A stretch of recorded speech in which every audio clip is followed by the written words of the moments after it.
وكانوا يتقون. صدق الله العظيم وصدق رسوله النبي الكريم الأمين، ونحن على ذلك لمن الشاهدين والشاكرين، والحمد لله رب العالمين. إن الله وملائكته يصلون على النبي يا أيها الذين آمنوا صلوا عليه وسلموا تسليما. الصلاة والسلام عليك يا سيدي يا رسول الله، وعلى آلك وأصحابك يا سيدي يا حبيب الله. الصلاة والسلام عليك يا سيدي يا خاتم النبيين، وعلى آلك وأصحابك يا سيدي يا نور الله. بلغ العلا بكماله، كشف الدجى بجماله، حسنت جميع خصاله. صلوا علیہ وآلہ کہ محمد سے وفا تو نے تو ہم تیرے ہیں، یہ جہاں چیز ہے کیا لوح و قلم تیرے ہیں. اب وہ جو نہ تھے تو کچھ نہ تھا، وہ جو نہ ہو تو کچھ نہ ہو، وہ جان ہے جہاں کی، جہاں ہے تو جہاں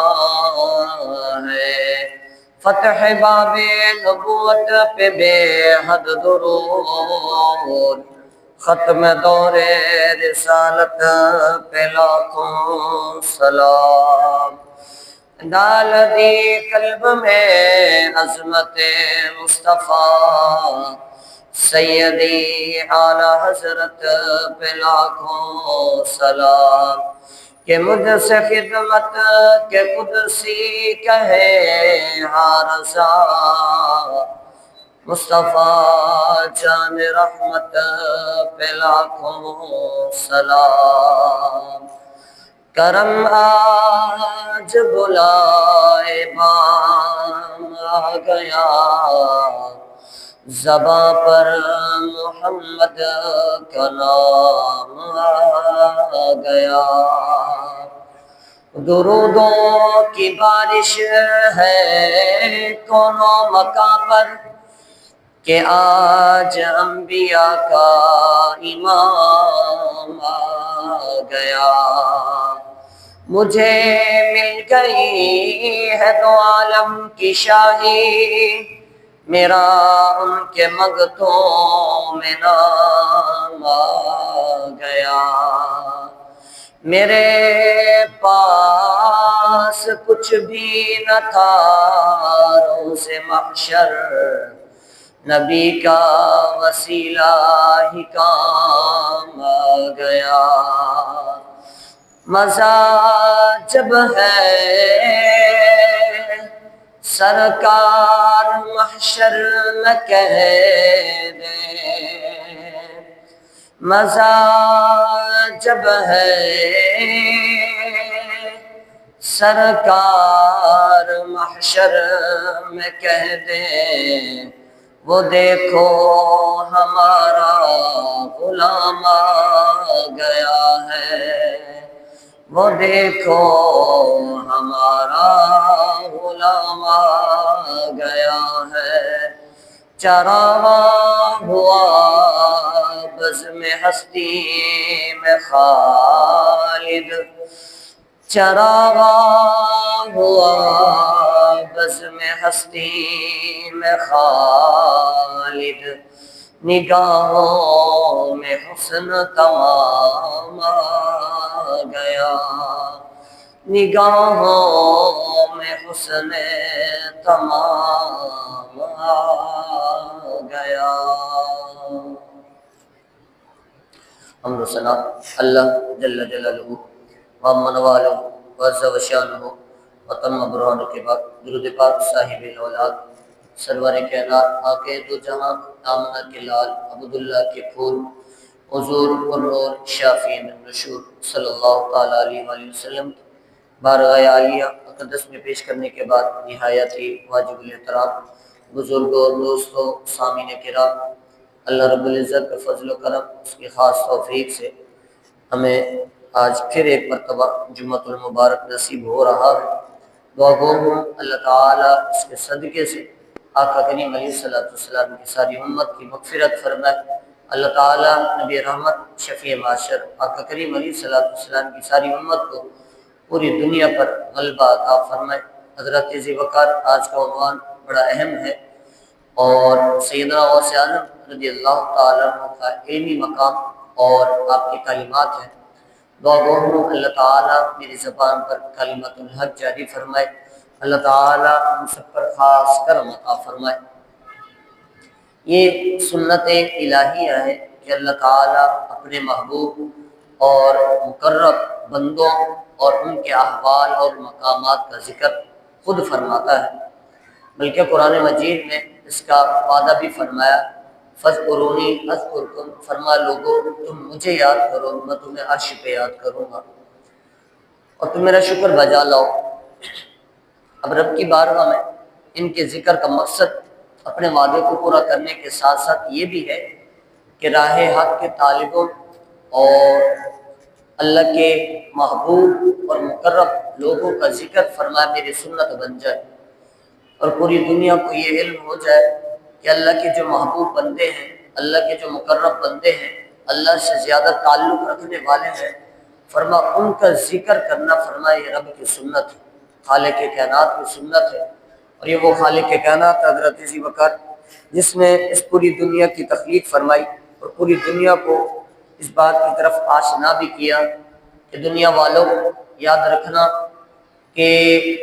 میں نے اس کائنات کے اندر اپنے محبوب کو بھیج کر اس پوری دنیا کو پاک کیا ہے۔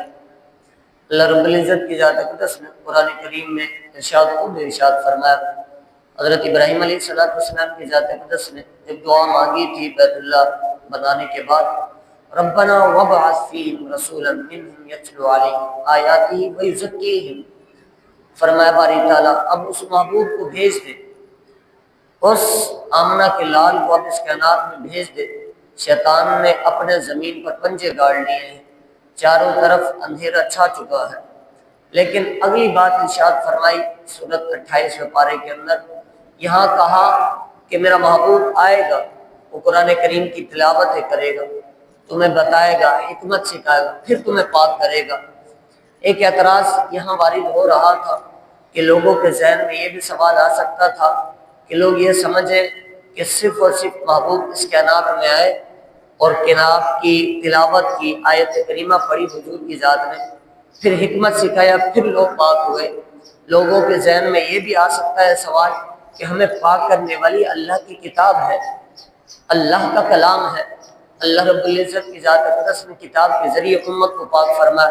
فرما محبوب اس پوری کائنات کو جا کر پیغام دے دو۔ یہ میں نے اس وقت ابراہیم علیہ السلام کی دعا تھی جو میں نے نازل کر دی تھی قرآن کریم کی آیت بنا کر، لیکن اگلی بات ارشاد فرمائی، فرما لوگوں میرا محبوب اس کائنات میں آئے گا، سب سے پہلے میرا محبوب تمہیں پاک کرے گا، پھر تمہیں کتاب کا علم سکھائے گا، پھر حکمت سکھائے گا۔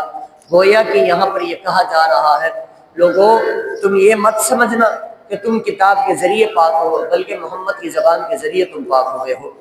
آقا کریم علیہ السلام کی ذات اقدس کی وجہ سے پاک ہوئے ہو، پاک ہو کر تو تم کتاب تک آئے ہو، بغیر پاک ہو کے کتاب تک نہیں جا سکتے ہو۔ تو اس لیے علی المرتضیٰ شیر خدا رضی اللہ عنہ کی ذات اقدس سے یہودی نے کہا یار ہم نے سنا ہے خالق کے کائنات نے جو تمہیں نبی عطا فرمایا وہ اللہ کا محبوب ہے، تو پھر کلمے کے اندر محبوب کا نام پہلے آنا چاہیے، رب کا نام بعد میں آنا چاہیے تھا، یہ تو پہلے کیوں ذکر کر دیا گیا؟ علی المرتضیٰ رضی اللہ عنہ کی ذات اقدس علم کا دروازہ بول رہا ہے، پیغام دیا، فرمایا سنو، رب کی ذات نے سب سے پہلے اپنا نام اس لیے دیا ہے، کہا ہے کہ میرے نام سے اپنی پاک زبان جو تمہاری ناپاک تھی اسے پاک کر لو، پھر میرے محمد کا نام میٹھا اپنی پاک زبان سے ادا کرنا۔ تو یہ اصل چیز حضرت ذی وقار خالق کے کائنات نے اپنے محبوب علیہ الصلوۃ والسلام کی ذات اقدس کے لیے عطا فرمائی تھی، اور اللہ رب العزت کی ذات اقدس نے پوری قوم کو پیغام دیا تھا کہ لوگوں یاد رکھنا، یہ میرے جو قرب رکھنے والے بندے ہیں، جو قریبی میرے ہیں، جو مجھ سے بڑا تعلق رکھتے ہیں، میرے مقرب بندے ہیں، فرمایا ان کے لیے مقام یہ ہے کہ ان کا ذکر کرنا فرما خالق کے کائنات کی سنت بن گیا ہے۔ خالق کے کائنات کی سنت، ان الذین آمنوا وعملوا الصالحات سیجعلہم الرحمن ودا، فرما بے شک وہ لوگ جو ایمان لائے اور نیک اعمال کیے، پھر کیا ہے؟ سیجعلہم الرحمن ودا، فرما اللہ تعالیٰ ان قریب لوگوں کے دلوں میں اتنی محبت ڈال دے گا کہ لوگ ان سے کوٹ کوٹ کے محبت کریں گے۔ اب یہ آیت کریمہ حضرت ذی وقار ایمان والوں کے لیے پیغام دے رہی ہے اور نیکوکاروں کے لیے پیغام دیا جا رہا ہے۔ اس آیت کریمہ کے اندر یہ عقیدت اور محبت کس طرح ہوتی ہے، یہ حدیث طیبہ ہمیں بتائی تھی کہ کس طرح کوٹ کوٹ کے لوگ محبت کرتے ہیں، کس طرح لوگ دیوانے ہو جاتے ہیں۔ یہ پیغام ہے کہ اے ایمان والو، تم بے شک تم تاکید لگائی، تاکید کے ساتھ ذکر فرمایا، ان الذین آمنوا، بے شک وہ لوگ جو ایمان لائے، وعملوا الصالحات، نیک اعمال کی، سیجعلہم الرحمن ودا، فرمایا ان قریب اللہ لوگوں کے دلوں میں اتنی محبت ڈال دے گا کہ وہ اس شخص سے کوٹ کوٹ کے محبت کریں گے جو خالق کے کائنات کا مقرب بندہ ہے، جو خالق کے کائنات کا قریبی بندہ ہے، جو اللہ تعالیٰ سے بالخصوص جڑا ہوا ہے، اس کی لو خالق کے کائنات سے لگی ہوئی ہے، اس کا ہر لمحہ لمحہ اپنے خالق کے کائنات کے لیے بسر ہو رہا ہے۔ تو یہی لمحات اگر عقیدت و محبت کے ہم دیکھیں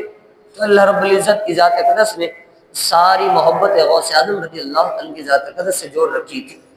اب وہ ہستی حضرت ذی وقار جب رب کی ذات نے اس کائنات کے اندر غوث اعظم رضی اللہ عنہ کی ذات اقدس کی پیدائش فرمائی، اب تشریف لائے تو اعلان ہو جاتا تھا، لوگوں اللہ کا ولی اس کائنات میں تشریف لے آیا ہے۔ اتنا بڑا منصب رکھنے والے حضرت ابو ہریرہ رضی اللہ تعالیٰ عنہ روایت فرماتے ہیں، حضور نبی رحمت شفیع معاشر آقا کریم علیہ الصلوۃ والسلام کی ذات اقدس نے فرمایا کہ اللہ تعالیٰ جب کسی بندے سے محبت فرماتا ہے تو خالق کائنات جبریل کو حکم دیتا ہے اور کہتا ہے انی احب فلانا فاحبہ، فرمایا جبریل میں اسے دوست رکھتا ہوں فلاں بندے کو، تو بھی اسے دوست رکھ۔ اب یہ جبریل کو حکم دیا جا رہا ہے۔ اس حدیث طیبہ سے ایک یہ بھی پہلو نکلتا ہے کہ جبریل جسے میں نے دوست رکھا ہے اسے تو بھی دوست رکھ، جسے میں دشمن رکھوں تو بھی اسے دشمن رکھ۔ یہ تیرے لیے پیغام ہے، جو خالق کے کائنات کا دشمن ہے وہ ہم سب کا دشمن ہے۔ اللہ رب العزت کی ذات اقدس نے اگلی بات ارشاد فرمائی، فرمایا جبریل اب ایک کام کرو، اس سے میں بھی محبت کرتا ہوں تو بھی اس سے محبت کر۔ یہ اظہار محبت کا اعلان ہو رہا ہے اور یہ پیغام دیا جا رہا ہے بزرگان دین کی ہستیوں کے بارے میں۔ فرمایا جبریل اب ایک کام کرو، اب میں نے محبت کی ہے تم نے بھی محبت کی ہے، ایک کام کرو آسمان پہ جتنے بھی فرشتے سب کو اعلان کر دو کہ میں خالق کے کائنات اس شخص سے محبت کرتا ہوں، جبریل بھی محبت کرتے ہیں، اے آسمان والو تم بھی اس شخص سے محبت کرو، تم بھی اس شخص سے محبت کرو۔ جبریل امین یہ اعلان کرتے ہیں خالق کے کائنات۔ جب یہ منظر دیکھا گیا کہ باری تعالیٰ کیا اتنا قریبی بندہ ہے تیرا، اتنا زیادہ قرب رکھنے والا ہے کہ تو خود اس سے محبت کر رہا ہے، جبریل کو حکم دیا جا رہا ہے، آسمان کے سارے فرشتوں کو حکم دیا جا رہا ہے، باری تعالیٰ کیا اتنا قریبی بندہ ہے تیرا۔ تو فرمایا لوگوں اے آسمان والو سنو، تمہیں پتہ نہیں ہے اس کا قرب اتنا قریب ہو چکا ہے کہ میں خود خالق کے کائنات سے محبت کا اظہار کر رہا ہوں، خود خالق کے کائنات۔ فرمایا جبریل اب آسمان والے کو حکم دے دیا ہے، ایک کام کرو اب زمین کے فرشتوں کو بھی جا کر حکم دے دو کہ خالق کے کائنات اس سے محبت کرتا ہے، جبریل اس سے محبت کرتا ہے، آسمان کے فرشتے بھی اس سے محبت کرتے ہیں، اے زمین پہ فرشتوں تم بھی اس بندے سے محبت کا اظہار کرو۔ یہ قرب دیا جا رہا ہے، اپنا قریب کیا جا رہا ہے کہ تم میری بارگاہ میں آؤ، دیکھو میں تمہیں کیسے سجاتا ہوں، تم زمین پہ ذکر میرا کرو گے میں عرش پہ تمہارے ذکر کروں گا۔ اگلی بات ارشاد فرمائی خالق کے کائنات نے، فرمایا جبریل اب تو یہ میری بات تھی، تیری بات تھی، آسمان کے فرشتوں کی بات تھی، زمین پہ آنے والے فرشتوں کی بات تھی، لیکن اب ایک کام کرو، جو لوگ ہیں، میرا محبوب علیہ الصلوۃ والسلام کی امت ہے، میری تخلیق کردہ یہ کائنات ہے، اور اس کے اندر جو میں نے بندے تخلیق کیے ہیں، سب کے دلوں میں اس شخص کے لیے محبت ڈال دے۔ اس کی وجہ یہ ہے کیونکہ خالق کی کائنات اس سے محبت کرتا ہے، جبریل محبت کرتا ہے، آسمان کے فرشتے، زمین والے فرشتے، یہاں تک کہ اللہ تعالیٰ نے پوری دنیا کے دلوں میں ایک ہی محبت ڈال دی، اپنے اللہ کے ولی کی محبت ڈال دی۔ یہ تھا اصل پیغام اس قوم کو، جو سیدنا ابو ہریرہ رضی اللہ تعالیٰ کی ذات اقدس نے روایت کر کے بتایا۔ اور یہ محبت حضرت ذی وقار ایسے نہیں ملتی ہے کہ انسان سمجھے میں نمازوں میں کھڑا ہو جاؤں، پوری رات رکوع و سجود کرتا رہوں اور مجھے خالق کی کائنات کا قرب حاصل ہو جائے۔ یاد رکھیے گا، اس کے لیے ہمیں سب سے پہلے علم کی راہ تلاش کرنی ہوگی، ہمیں علم پڑھنا ہوگا، دین پڑھنا ہوگا۔ جب دین پڑھیں گے تب پتہ چلے گا ہمیں، تب ہمیں اس چیز کا احساس ہوگا کہ الحمد کے اندر جو ہا ہے، اگر یہ ہا کی صورت ادا ہو جائے تو فرما معنی فاسد ہوگا یا نہیں ہوگا؟ علماء نے لکھا اگر کسی نے الحمد پڑھ دیا تو معنی فاسد ہو جائے گا، نماز چلی جائے گی۔ اور جس نے الحمد پڑھا ہے اسے پتہ ہے کہ قرآن کریم کے اندر ہا کہاں سے ادا ہوتا ہے۔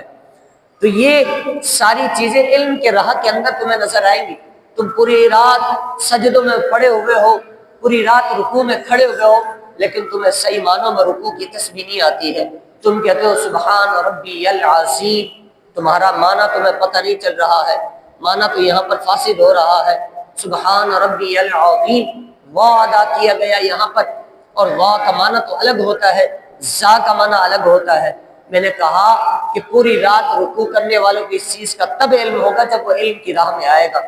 کیونکہ علم ہی انسان کی زندگی کو، انسان کے اندر جو لاشعوری ہوتی ہے اس کے اندر شعور پیدا کر دیتا ہے، ایک انسان کے اندر فکر پیدا کر دیتا ہے۔ جو انسان بھٹکا ہوا ہوتا ہے اسے پتہ چلتا ہے علم کی راہ نے اسے آسمان کا ستارہ بنا دیا ہے۔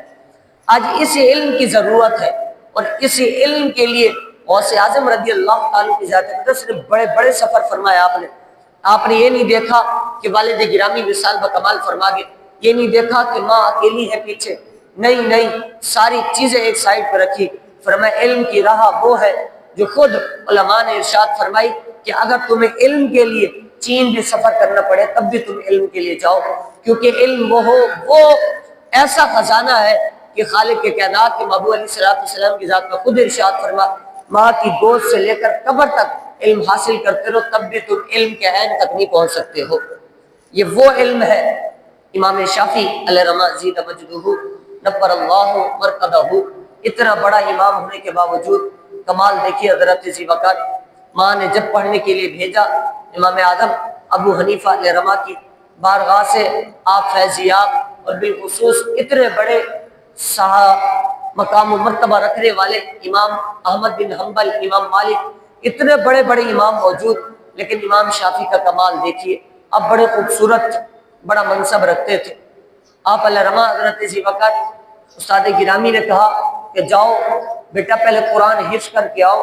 پھر بات کریں گے۔ ایک ہفتے بعد مڑ کے سامنے آ گئے تھے، فرمایا بیٹا میں نے قرآن حفظ کرنے کو کہا ہے، فرمایا حضور ایک ہفتے میں قرآن حافظ بن گیا ہوں میں۔ یہ کمال ان بزرگوں میں تھا۔ علم حاصل کرنے کے لیے جب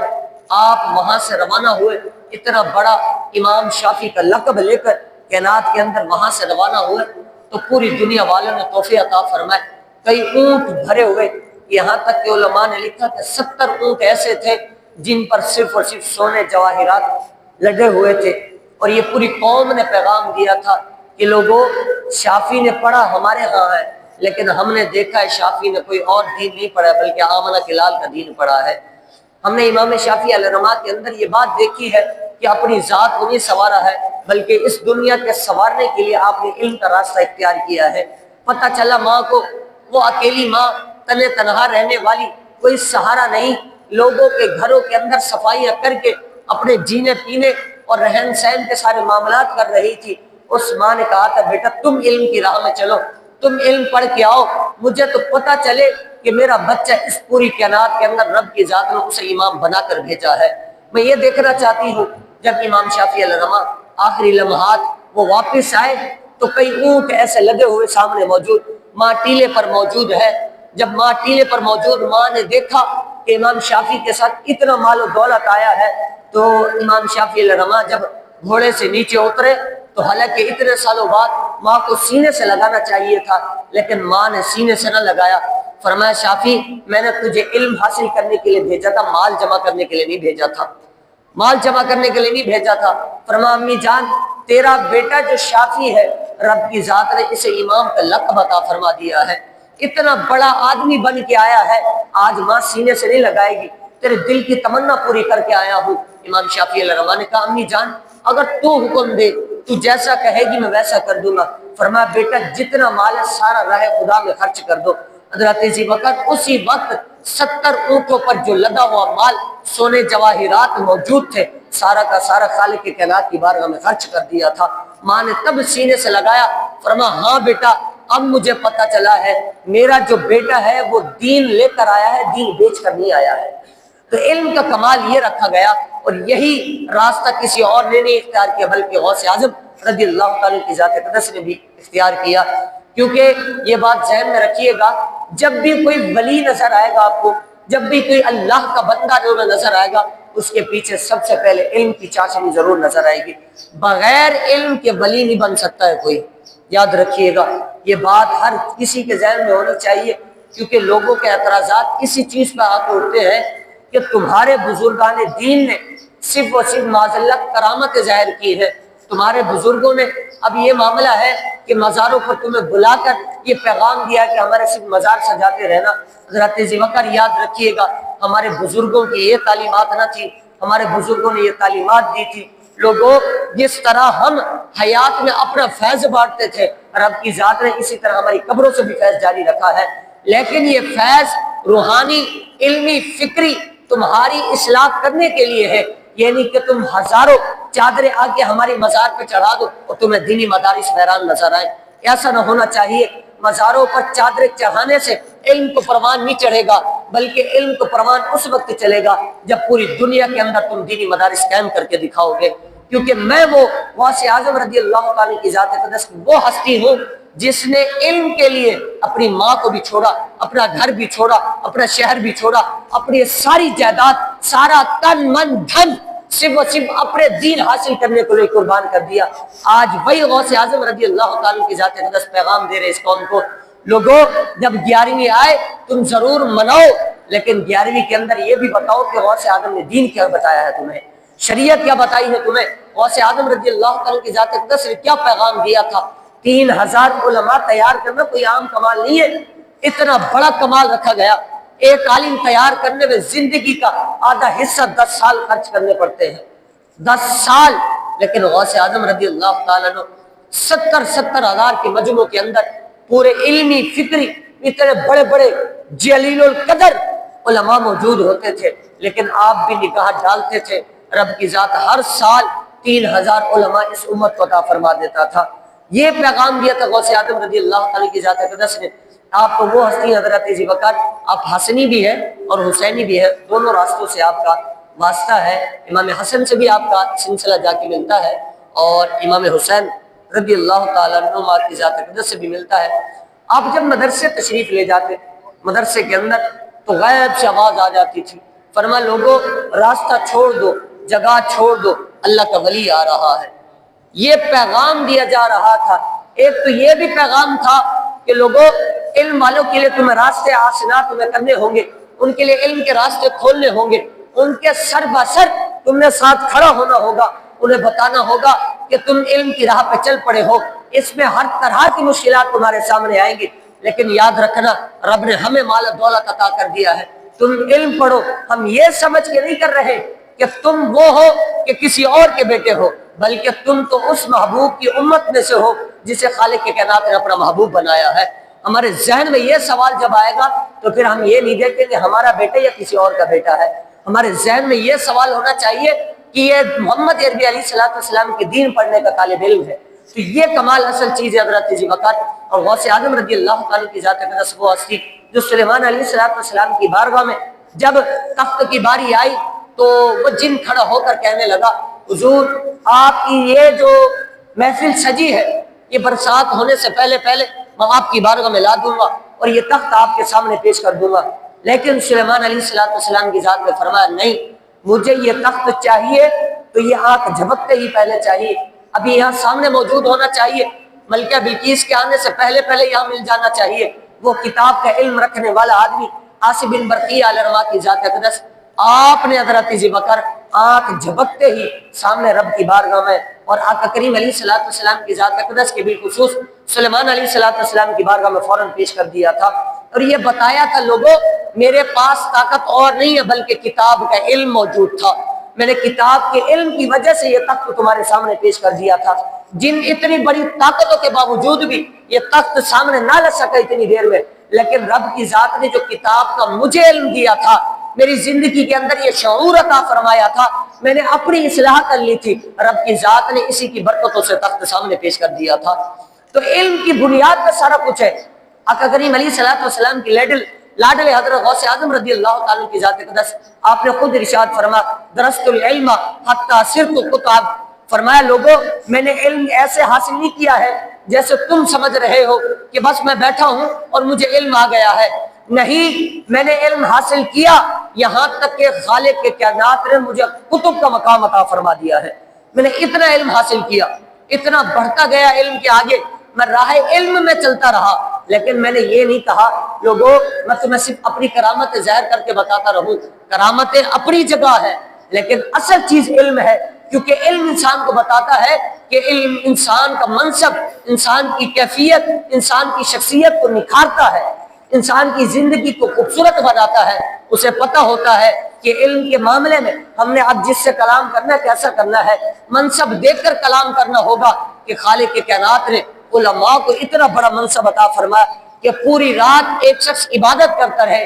ایک عالم سوتا رہے، رب کی ذات کو عالم کا سونا پسند ہے۔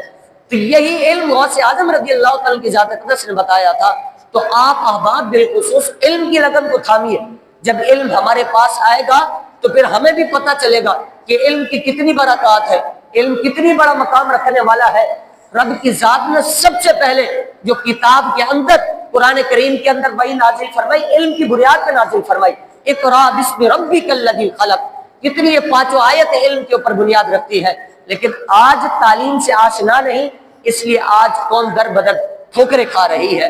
کہیں کسی پیر کے در پہ کھڑی ہوئی ہے تو کہیں کہاں کھڑی ہوئی ہے، اور یہ سوچ کر کھڑی ہوئی ہے کہ آج ہمارے جو گھر کے مسئلے حل ہوں گے وہ تعویذ سے حل ہوں گے، معاذ اللہ قرآن و حدیث سے حل نہیں ہوں گے۔ نہ ہم قرآن کا دامن تھامیں گے، نہ ہم حدیث کا دامن تھامیں گے، نہ بالخصوص حضرت ذی بکر نماز کا دامن تھامیں گے۔ نماز تو وہ ہے جو انسان کے آقا کریم علیہ السلام کی آنکھوں کی ٹھنڈک رکھی گئی، ہم نے اسے چھوڑ دیا ہے۔ آج صرف و صرف ہم نے یہ اپنے اوپر انحصار کر لیا ہے کہ ہمارے گھروں کے مسائل حل ہو سکتے تو وہ تعویذات سے حل ہو سکتے ہیں۔ تعویذ ٹھیک ہے اپنی جگہ ہے، لیکن اصل حل قرآن کے اندر رکھا گیا ہے۔ قرآن پڑھو، آج گھروں پر قرآن تو رکھا ہے لیکن اتنا اونچا رکھا ہے کہ ہمارے ہاتھ تک نہیں پہنچتے ہیں۔ یہ ہم قرآن سے محبت ہے، ہمارے قرآن گھر پہ رکھے ہوئے پر مٹی چڑھ چکی ہے، مٹی چڑھ چکی ہے، لیکن ہمارے گھروں کے اندر LED لگی ہے تو وہ سب سے زیادہ خوبصورت صاف نظر آ رہی ہے۔ ہمیں یہ محبت ہو چکی ہے، ہم نے اپنی دنیا کو اس طرف لے گئے ہیں کہ اپنی اولادوں کو بھی قرآن کا رخ نہیں دکھایا ہے، ہم نے رخ دکھایا تو دنیا کا رخ دکھایا ہے۔ اور اسی وجہ سے آج نوجوان کے اندر یہ سوال بیٹھ چکا ہے کہ میں نے بڑے ہو کر تعلیم حاصل کر کے بڑی سی جاب کرنی ہے، جاب کرنے کے بعد اچھا کھانا پینا ملے، بس یہی زندگی ہے۔ نہیں، آج والدین کو بچے کی اندر یہ بات ضرور ڈالنی ہوگی، راسخ کرنی ہوگی، بیٹا یہ سب کچھ نہیں ہے، اصل محمد عربی علیہ السلام کا دین ہے، تمہیں دین کی محبت موجود ہونی چاہیے۔ یہی دین صلاح الدین ایوبی علیہ رحمہ جیسی شخصیت کو پیدا کر گیا۔ لوگ صرف یہ سمجھ رہے تھے کہ صلاح الدین ایوبی علیہ رحمہ کی ذات اقدس صرف مجاہد تھے، نہیں، یہ وہ آدمی ہے جو غوث اعظم رضی اللہ عنہ کی ذات اقدس کے شاگرد خاص بھی ہیں اور خلیفہ بھی ہیں، شاگرد بھی بنے ہیں، انہوں نے علم بھی حاصل کیا ہے۔ علم حاصل کر کے جب اس سرزمین انبیاء علیہ السلام کی حفاظت کی باری آئی تو پھر غوث اعظم نے یہ نہیں کہا تھا کہ اے صلاح الدین ایوبی تو خلیفہ بھی ہے، شاگرد خاص بھی ہے، ایسا نہ ہو تو یہی بیٹھا رہے، تیری وجہ سے دین آگے چلے گا۔ نہیں، غوث اعظم نے کہا جاؤ اٹھو اور یہ مدارس کے تمام طلباء لے کر چلو اور پوری دنیا کو بتاؤ کہ اگر دین پڑھ کر جب دین پہ بات آئے گی تو پھر دین پڑھنے والے تمہیں میدان کے اندر بھی نظر آئیں گے،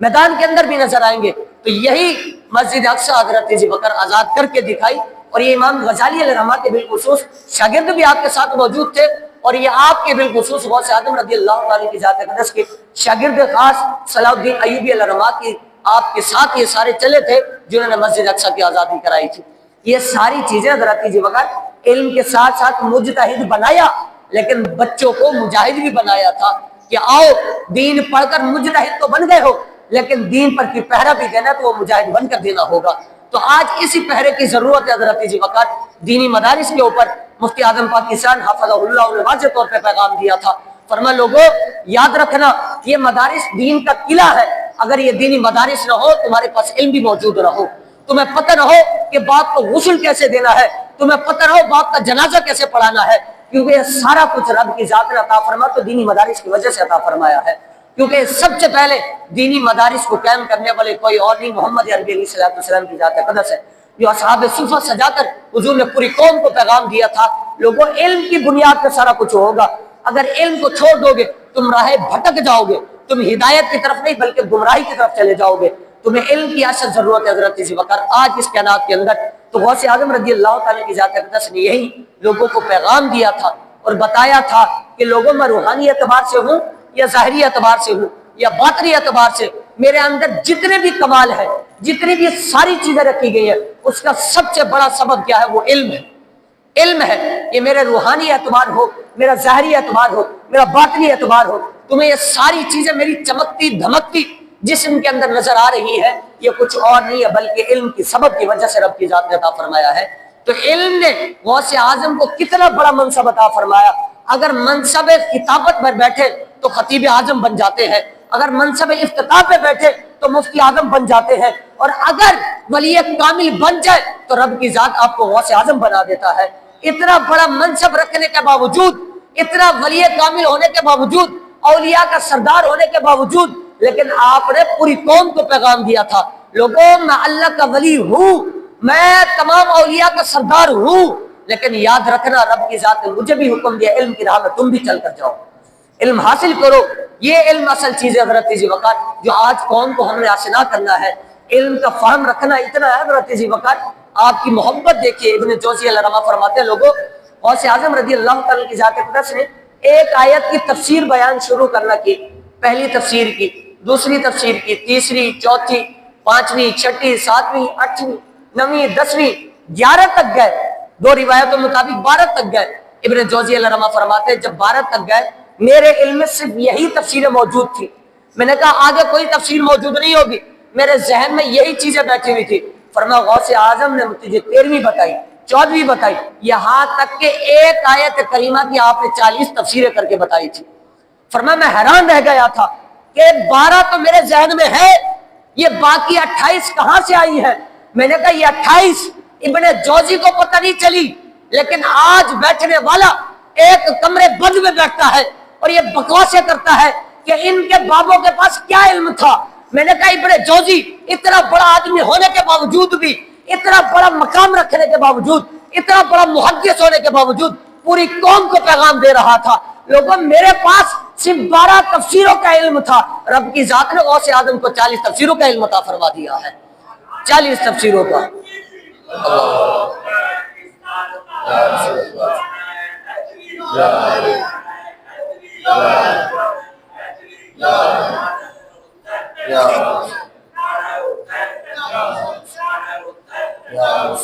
ابن جوزی علیہ رحمہ اتنا بڑا آدمی ہونے کے باوجود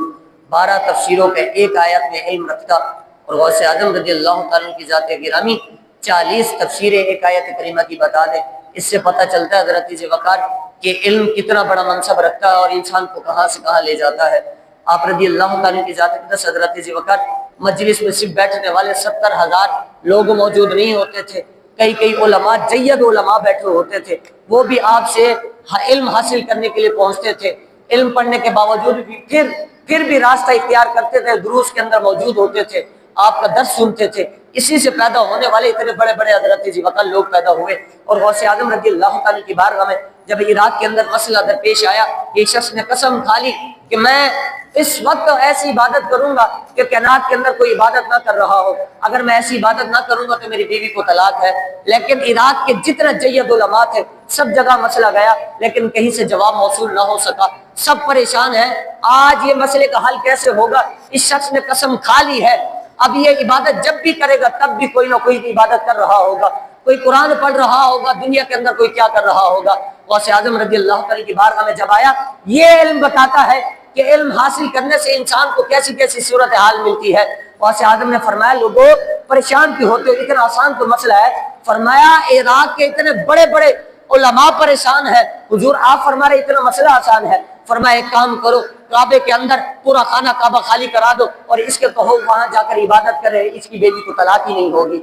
یہ مسئلے بتائے، قوم کو علم سے آگاہ کیا کہ لوگوں علم کی وجہ سے تم بچ سکتے ہو، بغیر علم کے تم پھر خود ہی مفتی بنے پھرو گے۔ تم یہ گھر کے اندر فیصلے کرو گے کہ آج میرے بیٹے نے جو لفظ کہے ہیں طلاق ہوئی ہے یا نہیں ہوئی ہے، خود ہی مفتی بن کے فتوے جاری کر دو گے اور حرام کا زمرہ تمہارے گھر کے اندر جاری ہو جائے گا۔ آج اگر مفتی دیکھنا ہے تو پھر غوث اعظم کی ذات کو دیکھو، جنہوں نے اپنے آپ کو نہیں منوایا ہے بلکہ محمد عربی علیہ السلام کی دین کی بات کی ہے، حضور کے دین کو منوایا ہے، اور خود مفتی بن کے یہ نہیں کہا کہ اب میرے گھر کا مسئلہ ہے تو شریعت کے معاملہ تبدیل کر دوں گا۔ فرمایا نہیں نہیں، شریعت کا حکم وہی رہے گا جو محمد کی ذات نے ہمیں بتایا ہے، شریعت وہی رہے گی جو آقا کریم علیہ السلام کے اصحاب نے ہمیں بتایا ہے، شریعت وہی رہے گی جو اہل بیت سے ہمیں ملی ہے، شریعت وہی رہے گی جو اعلی حضرت علیہ رحمہ نے ہمیں بتائی ہے، وہی شریعت رہے گی۔ اور یہ پیغام حضرت ذی بکر ساری قوم کو دیا گیا اور بالخصوص یہ لگن ڈالی گئی پوری قوم کے اندر، اگر تم نے کچھ کرنا ہے تو اس کائنات کے اندر اپنے بچے کو عالم بنا کر جاؤ، رب کی ذات اسی کی وجہ سے تمہیں جنت بھی عطا فرما دے گا، اسی کی وجہ سے۔ امام شعرانی علیہ رحمہ فرماتے ہیں لوگوں تم تو صرف ایک علم پر بات کرو گے، ایک موضوع پر بات کرو گے۔ غوث اعظم رضی اللہ تعالیٰ کی ذات قدس اتنا بڑا منصب رکھتے، ایک ہی وقت میں فرمایا 13 علوم پہ گفتگو فرماتے تھے، تفسیر ہو گئی، حدیث ہو گئی، علم کلام ہو گیا، علم عقائد ہو گئے۔ فرمایا اتنے بڑے بڑے علم کو کئی لوگ مہینوں تک پڑھتے ہیں، پڑھنے کے بعد پھر طلباء کو پڑھاتے ہیں، روز کے درس کئی گھنٹے تیار کرتے ہیں، پھر ان طلباء کو پڑھاتے ہیں۔ لیکن غوث اعظم کے اندر یہ کمال رکھا تھا رب کی ذات نے کہ 13 علوم میں ایک ہی وقت میں آپ کلام فرماتے تھے، پوری دنیا کو بتاتے تھے لوگوں میں کوئی اور نہیں ہوں، میں اللہ کا ولی بن کے آیا ہوں تو ساتھ ساتھ محمد عربی علیہ السلام کا دین بھی پڑھانے آیا ہوں، دین بھی پڑھانے آیا ہوں، علم بھی سکھانے آیا ہوں۔ تو اصل چیز حضرت ذی بکر علم ہے، علم کو تھامیے اور اپنے دینی مدارس کو آباد کیجیے۔ آپ کے جہاں جہاں دینی مدارس ہے اسے آباد کیجیے۔ جب یہ دینی مدارس ہمارے پاس موجود ہوں گے تو ہمیں ساری چیزیں سیکھنے کو ملے گی، ہمیں پتہ چلے گا کہ کریم علیہ السلام کی شریعت کیا کہتی ہے، دین کیا کہتا ہے۔ اللہ تعالیٰ عمل کی توفیق عطا فرمائے، آمین۔ وما علینا الا البلاغ المبین۔